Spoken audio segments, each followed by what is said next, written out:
हरे कृष्ण। आप सबका स्वागत है मेरे इस YouTube चैनल स्पिरिचुअल टूर में।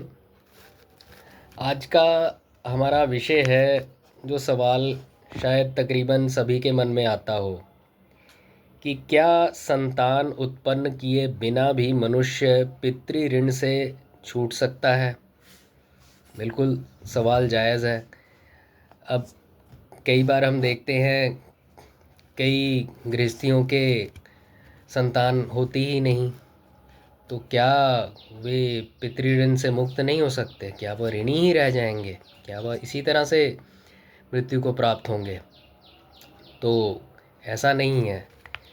शास्त्र और महापुरुष जन यहाँ बताते हैं कि हाँ, छूट सकता है पितृ ऋण से संतान उत्पन्न किए बिना भी।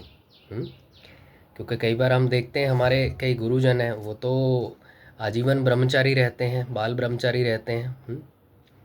तो क्या उन पे कोई पितृ ऋण रहेगा? उन पे रह सकता है कोई पितृ ऋण, है ना? उनके बारे में ऐसा थोड़ा कह सकते हैं कि वो पितृ ऋण से मुक्त नहीं है, है ना? तो वो कैसे इन ऋणों से मुक्त होते हैं? कहते हैं हाँ, छूट सकता है जो भगवान के सर्वथा शरण हो जाता है।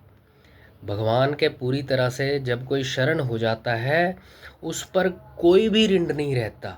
पितृ ऋण की तो क्या बात कहें, उस पर कोई भी ऋण नहीं रहता जो भगवान की पूरी तरह से शरण हो जाता है। यहाँ श्रीमद् भागवत का एक श्लोक आता है, देव ऋषि भूताप्त नृणा पितृऋणाना किंकरो नाय मृणी च राजन् सर्वात्मनाया शरण्यं गतो मुकुंदं परिहृत्य कर्तम्।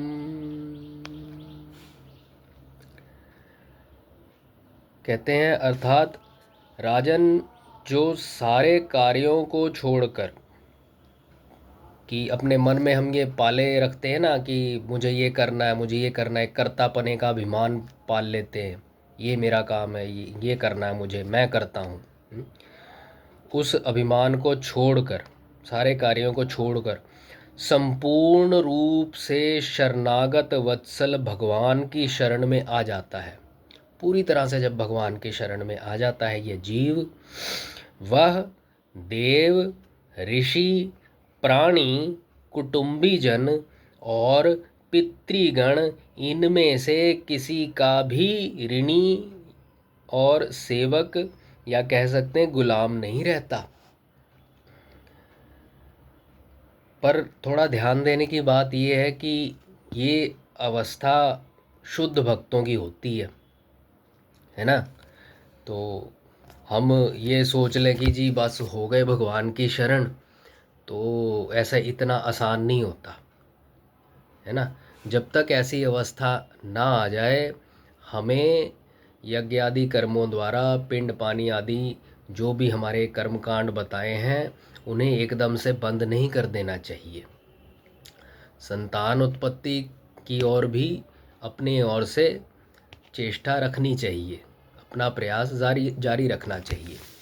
साथ साथ भगवान का भजन भी करते रहना चाहिए, क्योंकि अगर संतान ना हो पाई, ठीक है, तो हमें कौन मुक्त करेगा?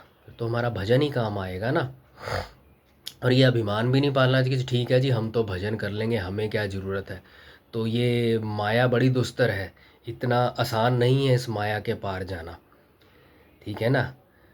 तो अपना भजन भी प्रबल रखें और बाकी देवी देवताओं, पितृ आदि सबका आदर सम्मान भी करें, अपने नियत कर्म भी करते रहें, जब तक विशुद्ध भक्ति की अवस्था नहीं आ जाती।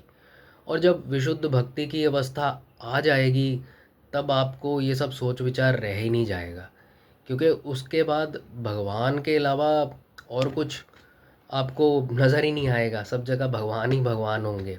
अभी वैसी अवस्था तो नहीं ना हुई हमारी, मेरी भी खुद की वैसी अवस्था नहीं है ना? मैं किसी को क्या कह सकता हूँ? ये तो जो महाजन, जो महात्मा जन हमें आदेश कर गए हैं, जो हमें प्रवचन अपने शुभ आशीर्वाद दे गए हैं, उन्हीं को हम याद कर रहे हैं, है ना। तो ऐसा ही है कि अगर किसी के संतान नहीं होती तो भी बहुत दुख मनाने की ज़रूरत नहीं है, उसको पर सतर्क हो जाना चाहिए, उसको बहुत सावधानी पूर्वक भजन में लग जाना चाहिए, क्योंकि फिर भजन ही एक साधन है जिसके द्वारा वो भगवान के पूरी तरह शरणागत हो सकता है, अन्यथा नहीं।